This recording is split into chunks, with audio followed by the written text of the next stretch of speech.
Hi, everyone. I'm just gonna wait another couple minutes just for see a few people bouncing in and out right now.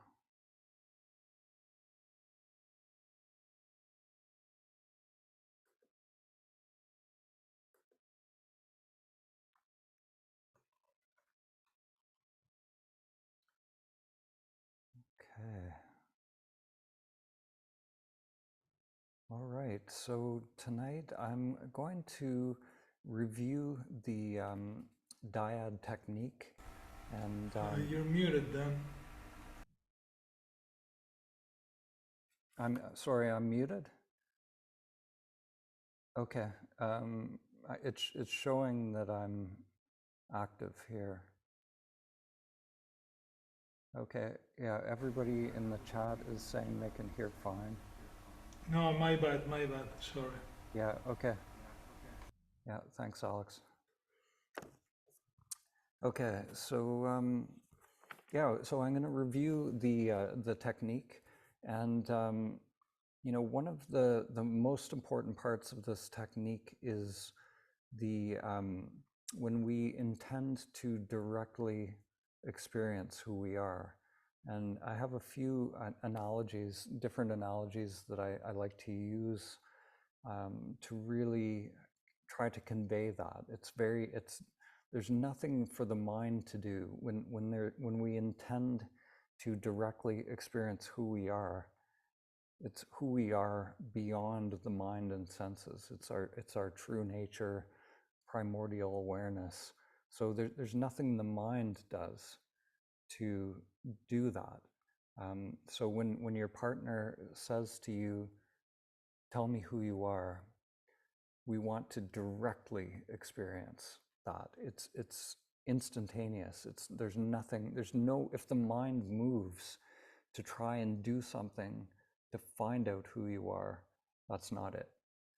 So we want to, that intention is in, and even saying intend to directly experience who you are, it sounds like there's something to do there. It's like I'm intending to do something, but it's closer than that. It's just a recognition of that awareness that is ever present. So I'm going to review the technique, and I have a bunch of little things that came up yesterday as well from the facilitators. So I'm going to read through these as well. Just little things that'll make things go more smoothly and just clarify the technique as well. So maybe I'll start with these things. So when the facilitators are in the breakout room with you, sometimes they will say something to you. They'll prompt you. So you want to respond to the facilitator when they do that. They may prompt you. They may say something like, "Who's aware of that?" or "Who is the knower of that?" or something like, what does that word "I" that you just used, what does that refer to? So when we give prompts like that, you want to just respond to those prompts. So sometimes I think last night people didn't really know. It was like a surprise for some people. So please use the correct prompt. So the correct prompt is, "Tell me who you are." So it's not, can you tell me who you are, or any other variation, not who are you. So these are all questions, but tell me who you are is a demand. It's an imperative, and it's different. There's a different way that it lands for people. So it's very important to get it exactly right. Tell me who you are. And sometimes when people receive the imperative, sometimes they can take time to kind of go inward and see what's happening in the mind and body. So if somebody is really just kind of not moving, not speaking, not doing anything for a period of time, you can give them the imperative again if you feel that is beneficial. But we don't want to hammer them with the imperative. And when you give the imperative as the witness, you want to just drop into the witnessing role completely. So you don't say anything after that. The only thing you can say is if something is being said that you don't understand, you can say, "Can you clarify that, please? Can you clarify that, please?" And if a lot of time has gone by, you could say, "Tell me who you are," again. But you don't hammer people with the imperative, and don't try to coax them in any way. Just let it unfold naturally. We want to maintain eye contact with our partner. So sometimes people will go inward and then they start speaking, but they'll have their eyes closed. So when you're speaking, when you're communicating, you want to connect with your partner's eyes.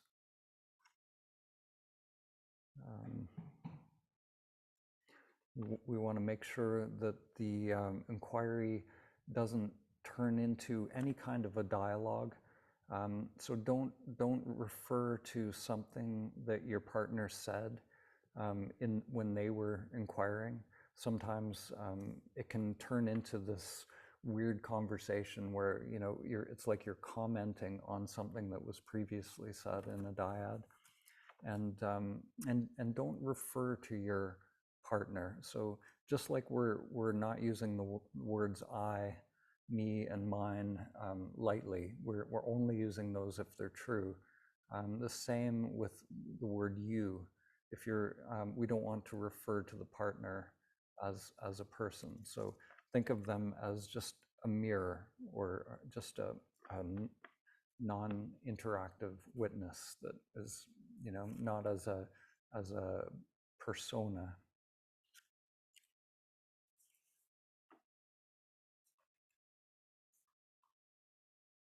So if you're having trouble in the dyads, we had a number of people last night who sent emails after the dyads, and it turns out they had various questions or problems coming up.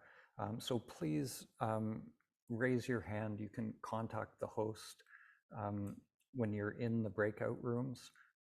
There's a little button at the bottom there, so you can just contact us, put up your hand, and someone will come and address any issues that you're having. So if there's technical issues, sometimes if people are using the auto translate, there were some problems with that.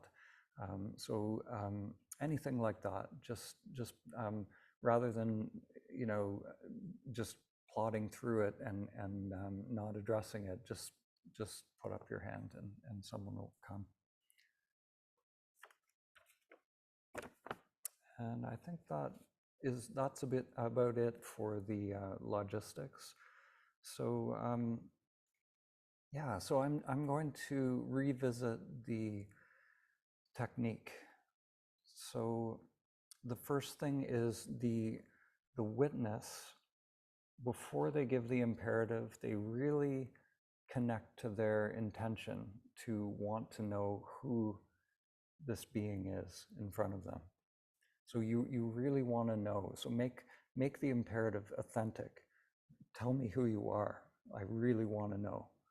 So you don't say that, but that's the sense of it. We really want to know, because finding out who the other is very much connected to finding out who we are as well. That same intention is there. The realization is the same one consciousness or awareness that we all share.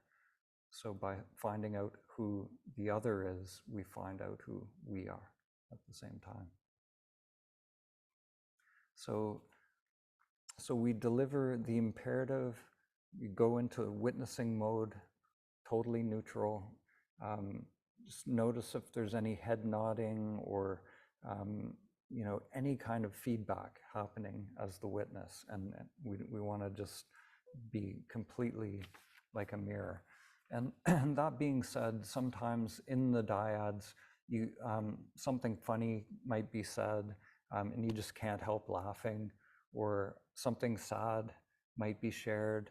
And it might be a natural human response. There might be tears. So we don't want to completely shut down our humanness. That's not what this is about. We want to just make it so that the person who's sharing is just free. They're not trying to please the witness. So if the witness is nodding, then it's a signal, like, go in that direction. Whatever you're sharing is good.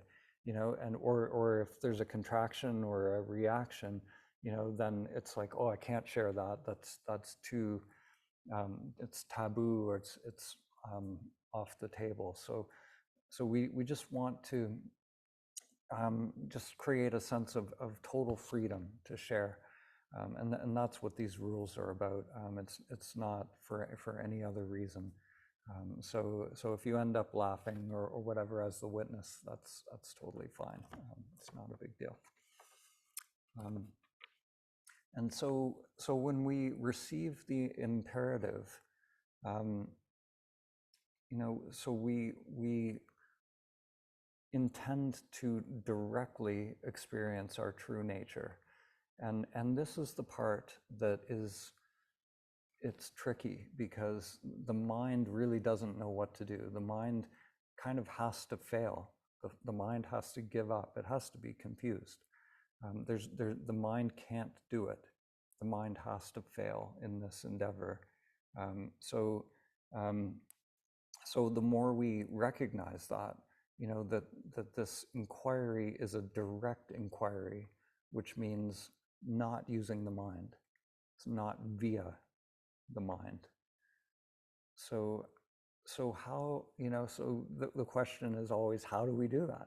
Well, so I'll give an analogy to sort of point towards the consciousness that is here. So one analogy that's often used is the analogy of like wearing a VR headset. So imagine you put on a VR headset, but it's such an advanced headset that it also includes the senses and smell and everything. So you put on this VR headset, and you're in a totally different avatar. So it's like you're in a game or a different world, and suddenly you're in this avatar. So so the question is, when you put on that headset, who are you? Who are you when you're in that VR game or that VR world? So your body and your what you look like, everything in that VR world is different, but there's a consciousness there. There's a consciousness in that VR world. So you could have a million different avatars, but the consciousness, the one playing the game, or the one who's there, the knower or of the experience, is the same. So it's that consciousness, which is it's very intangible. It's not a thing, So if people, I don't know if everyone has experienced VR, but you go into the VR world, and then you come out of it, and when you come back into this world here, this form, there can be the same kind of feeling that consciousness is inhabiting this avatar in this world as well. So it's that consciousness, or sometimes we call it I amness, awareness. These are just words. They're just pointers to this beingness that is ever present. So when you receive the imperative, you want to intend to directly experience consciousness itself, primordial consciousness, that which is here, not using the mind. So I will leave it at that. And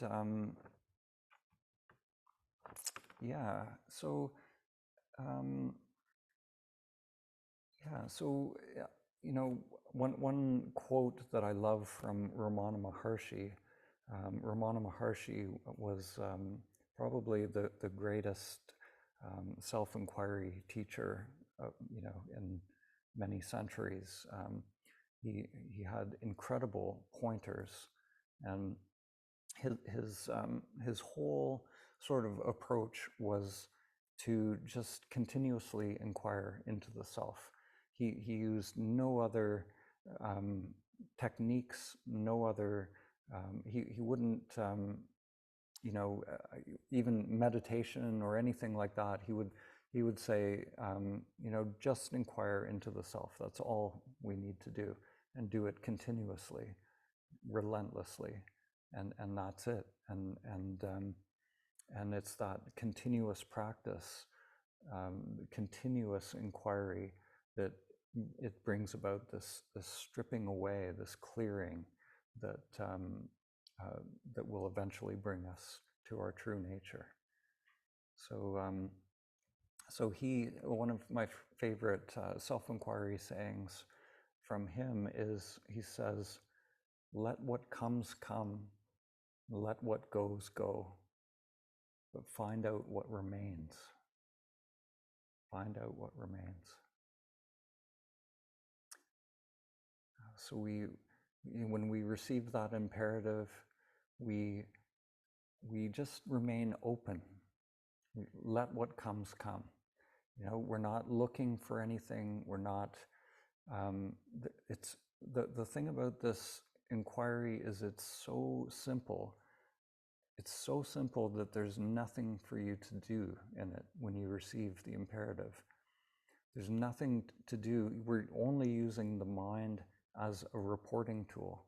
So all you have to do is look in the mind and senses. What's happening? Is there some energy arising, some feelings, contraction, thoughts arising, emotions, whatever it is, just let it come.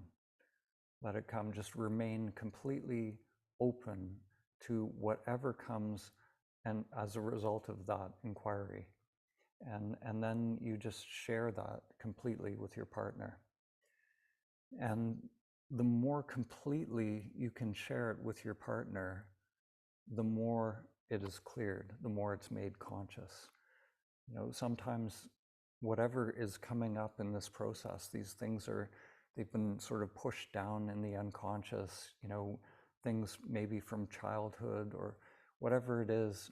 And quite often what it is the result of an incomplete communication at some point in our life. When we're a little kid, it's like we're not allowed to express. We get shut down. We learn to please our parents or please our teachers, so we shut down the naturalness, of our expression, and we start to look at others and try to figure out what the world wants from us, rather than being free, rather than being authentic. So we want to return to that childlike state, not regressing into a child, but we want to, it's like in the Bible, it says, to enter through the gates of heaven, one has to become as a little child. So we have to have that sort of innocent spontaneity, allowing whatever, being totally open to whatever is coming up, and just sharing it, without the filters, without the ego thinking, I better not share this, or this is, what are they going to think of me? Little kids, they don't have those filters. They don't have that ego mechanism that shuts down their natural, authentic expression. So that's the direction we want to go in, and when we awaken, there it is like sometimes a recognition of what was there, when we were children, when we were very small. That same awareness, that same I amness was shining through that little child. Yeah, so yeah, I'm maybe, I don't know if there's any questions. We're going to start the dyads at 7:30, so we maybe have time for a couple questions here. So maybe Scott?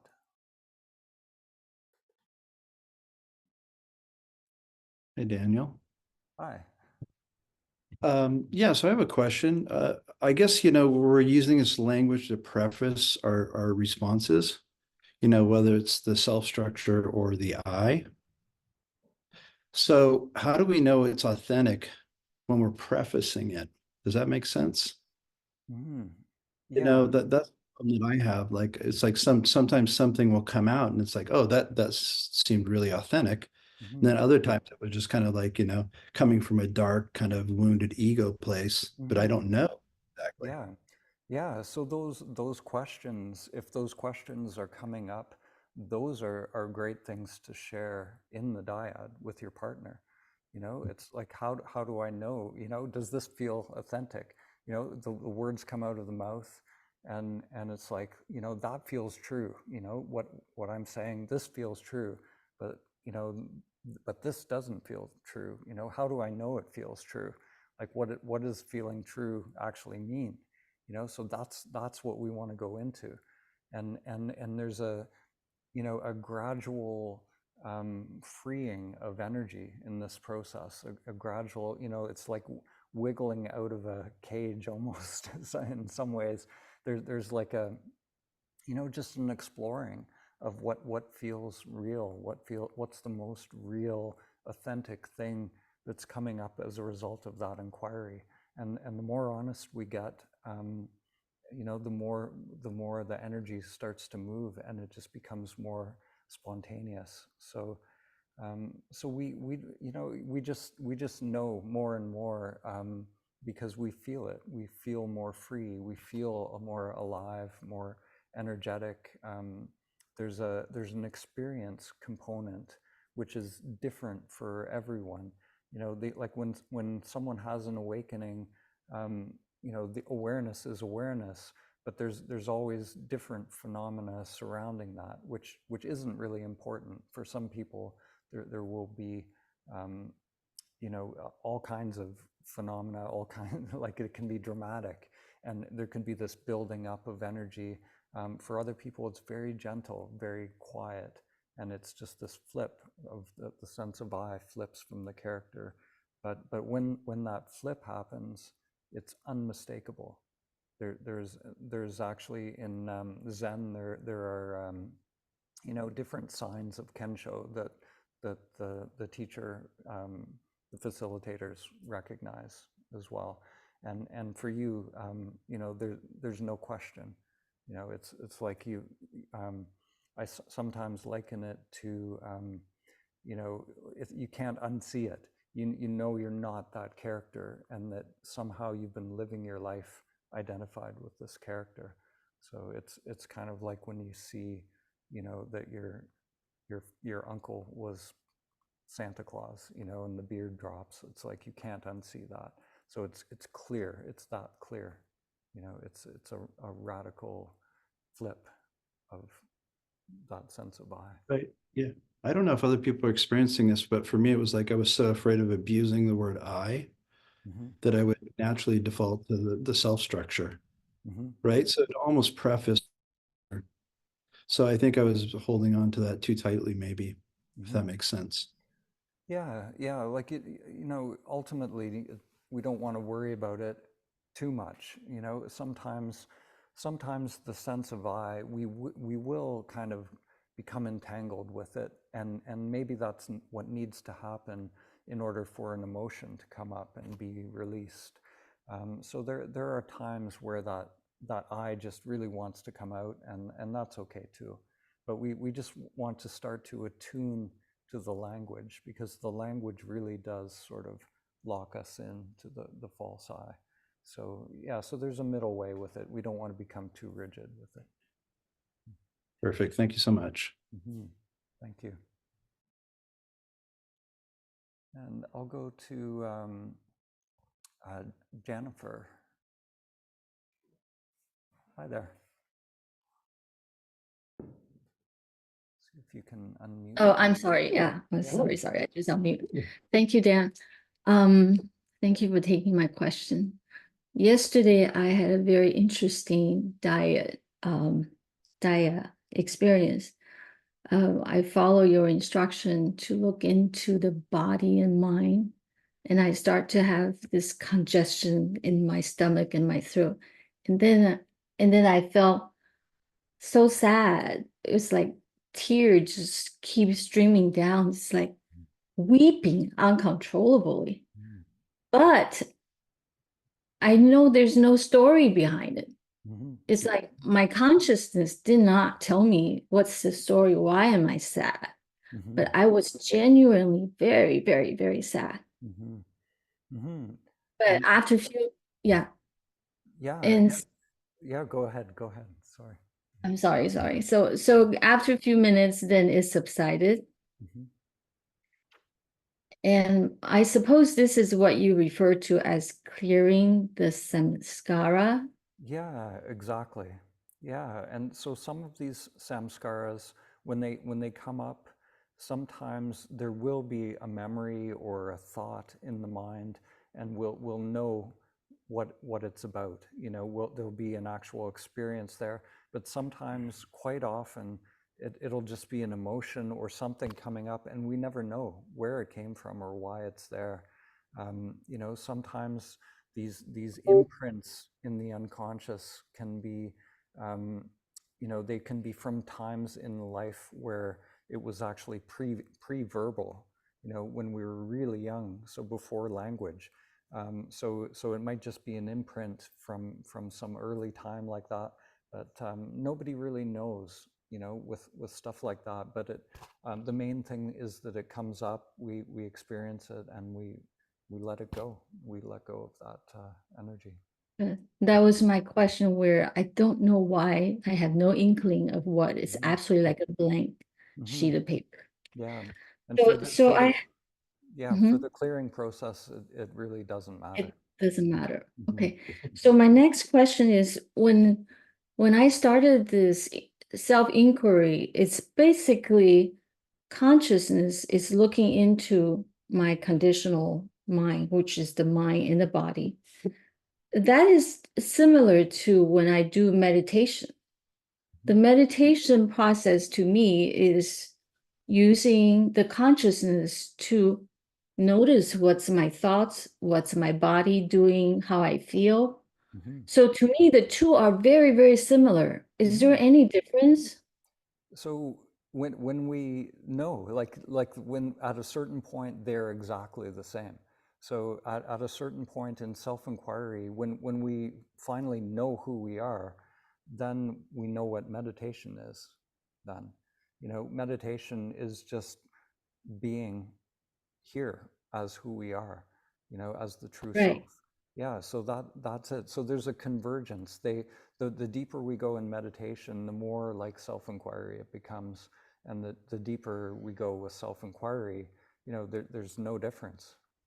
Yeah. But then why, in my case, where I never had that strong emotional outburst when I use the same method in my meditation? Yeah, different techniques work differently for different people. The dyads tend to be more intense. They tend to bring up samskaras. There's something about having another person there witnessing that seems to accelerate this process. I see. Now, if we were to do it by ourselves, is there a imperative that we should tell ourselves like you are the witness, you give that imperative. But when you do it to yourself, do you say who I am? Who is there anything that we should remind ourselves or prompt ourselves? Yeah, you could, there are sort of two stages to it. So you could start out by saying, who am I? And which is on the level of the mind, because it's words and concepts. But to go deeper, then you can just intend to directly experience who you are, without even a question. So just directly experience consciousness, or intend to directly experience who you are. So that's just like what I did yesterday, because there's no prompt for myself. Because after the question was read to me, directed to me, it was a period of silence where there's no prompt. It just went straight into the consciousness. So it's just like how I meditate. It's the same thing. Yeah. So basically, just continue the same thing. Yeah. If that's what's happening, it sounds like it's unfolding perfectly for you. Yeah. So yeah, whatever you're doing, just keep going. Right. And this afternoon, in one of this meditation, I actually at one moment have a brief moment of sensation, feeling that the conscious and my breath, my breathing have just two collide, merged into one. It has that sensation that I never had before. It's like the consciousness and my physical body, like the breathing part, are now merged into one. So that sort of kind of made me wonder, when you say that diet is like a bridge, the best method, or the bridge that bridging your conscious mind with your conditioned mind, but they are really can merge into just becoming one. They are ultimately one. Yeah, when I say it's a bridge, I meant more like a way to kind of take it into life, to interact with people in day-to-day life, so we can practice interacting from that place of presence. Okay, got it. And just one last question about meditation. The fact that, like, my experience of watching my mind are more difficult. Like, I usually don't catch it until like halfway through a thought, or sometimes after. Is that because the samsara is still very strong? The karmic force that was in my mind is still too strong. I need to keep cleaning the samskara until it become more clear, and then this problem that I described will subside or be better. It takes an incredible. And sorry to interrupt. Yes. Sorry to interrupt you guys, but your mic is buzzing and the sound, most people, all they're hearing is so we on just my mic. Okay, is it still doing it? your mic. Yeah. It's still doing it? Yeah. Okay. Yeah. Okay. Thank you.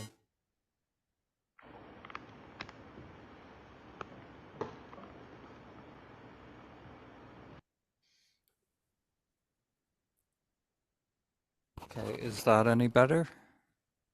A little bit. Can you talk a little more? Yeah, how is it now? Yeah, that's perfect. Thank you. Okay. Okay, thank you.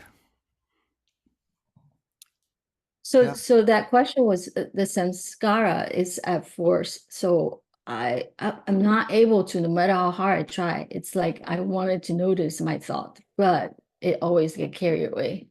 Yeah, it takes an incredible amount of practice and sadhana for most people. It's just a matter of going through the process.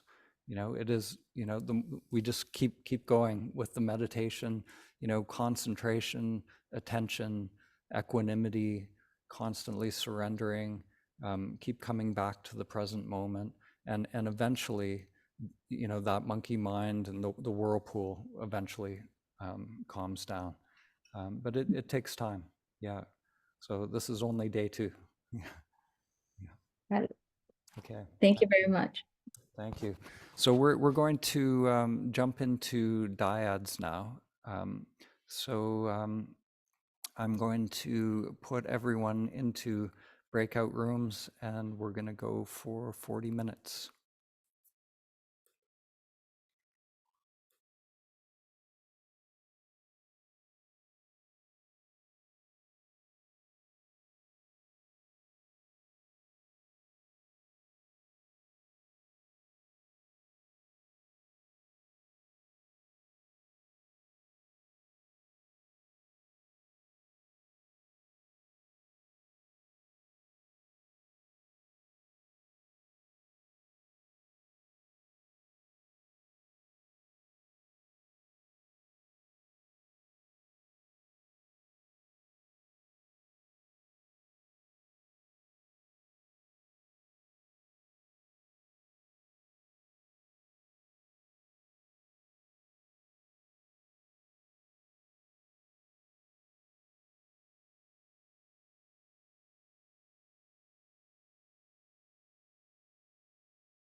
Hi, Doris.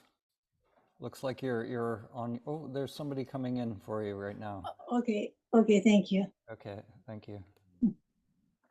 And Hi there. Hi, Sib. How are you doing? I'm doing well. How are you doing? Good, good. You're on your own there? I am on my own, yes. Okay. I will get somebody in there for you in a sec. All right. Okay. Thanks.